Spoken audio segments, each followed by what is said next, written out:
Ya, terima kasih Anda masih bergabung bersama kami dalam Market Opening dan kita sudah tersambung melalui line Zoom bersama dengan Nafan Aji Gustautama. Beliau adalah analis dari Bina Arta Parama Sekuritas. Ya, selamat pagi Mas Nafan.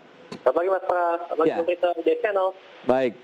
Sepertinya ceria sekali dalam menyikapi perdagangan hari ini, Mas Nafan, begitu. Apakah ini menjadi cerminan juga bahwa penguatan yang terjadi dari indeks harga saham gabungan pada perdagangan kemarin masih akan berlanjut pada hari ini, Mas Nafan? Karena kita tahu tadi sentimen di global juga nampaknya bisa memberikan satu sentimen pendorong menjadi trigger positif untuk pergerakan indeks di hari ini. Oke, kalau kita cermati ya baik dari sisi sentimen maupun dari sisi teknikal, sebenarnya kedua faktor tersebut mendukung sekali dalam hal penguatan ISG secara berkelanjutan untuk hari ini. Misalkan kalau secara teknikal memang saya melihat tadi pola bullish engulfing line, itu kalau secara versi ada potensi penguatan lanjutan.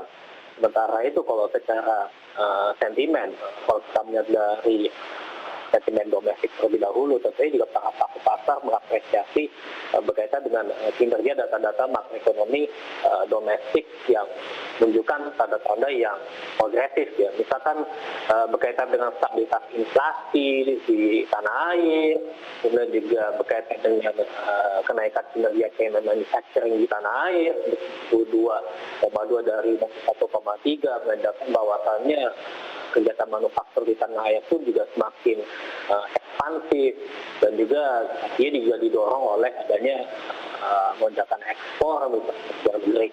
Sehingga saya pikir ini juga kan sentimen positif bagi pasar ini kalau dari domestik.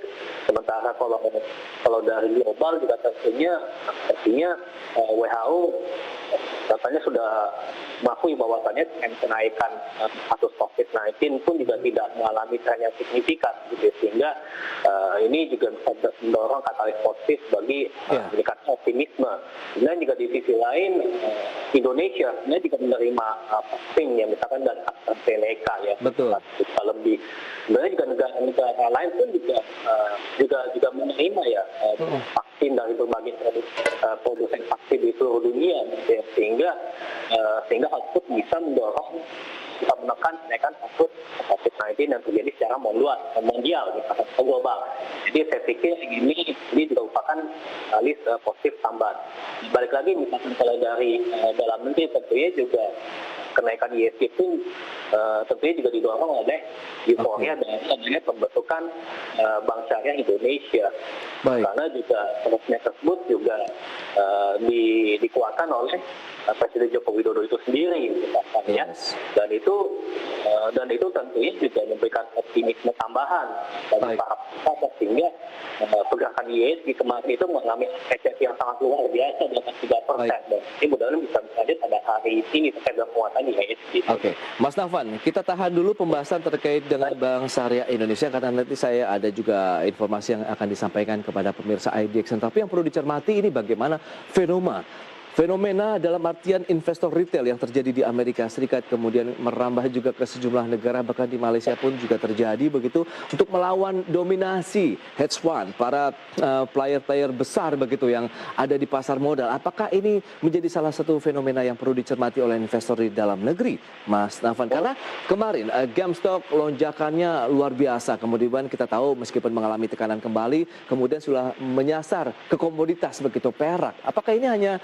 jebakan-jebakan saja begitu seperti sebelumnya, hanya beda saja investornya, atau bagaimana nih analisis Anda? Ya, memang kalau kita akui dari misalkan kenaikan GameStop, kemudian juga dari sisi kenaikan Silver Futures, memang hal tersebut didorong oleh murni ya mekanisme pasar, di mana buying volume itu terjadi peningkatan yang begitu signifikan, ya kan? Dari indikator volume saja menjadi spike.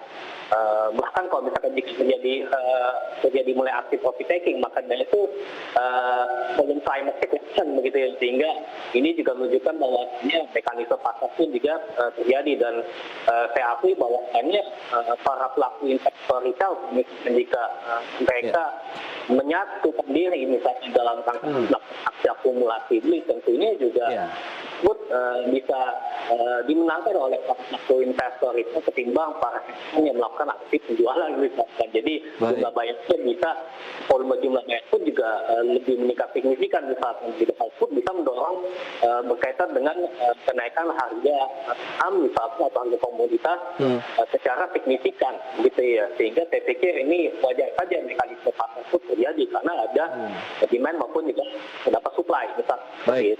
Tapi yang perlu dicermati oleh investor di dalam negeri sebenarnya apakah valuasinya begitu, fundamentalnya juga, atau bagaimana ini? Kalau misalnya ada kejadian-kejadian seperti ini juga, jadi tidak terjebak dengan situasi begitu pada saat harus berinvestasi di pasar modal, Mas Taufan? Iya, betul. Memang kita akui, misalkan kalau dari sisi GameStop itu sendiri, saya akui kalau fundamental terjadi penurunan dari sisi kinerja penjualan. Baik. Apalagi kayak GameStop ini kan perusahaan yang cenderung mengandalkan penjualan retail dibandingkan penjualan digital, penjualan gaming peripheral. Dan juga ini memang ketika terjadi kenaikan itu valuasinya membuat premium ya, menyebabkan terjadinya premium pada sisi valuasinya begitu ya. Tapi nevertheless misalkan jika investor retail misalkan melihat dari buying signal ya, dari misalkan analisis teknikal misalkan dari perspektif volume terjadi peningkatan buying signal, tentunya mereka bisa memanfaatkan hal tersebut, mereka bersatu di memanfaatkan hal tersebut. Tentunya dorongan menunjukkan harga itu pasti terjadi dan hal tersebut memang mencerminkan mekanisme pasar di mana demand atau sisi buyer pun juga terjadi kenaikan gitu, sehingga jadi kenaikan harga saham begitu. Itu dia, memang kita harus jeli dan cermat juga ya dalam menyikapi perdagangan yang fluktuasi dan banyak sekali sentimen yang masih mempengaruhi pergerakan pasar modal.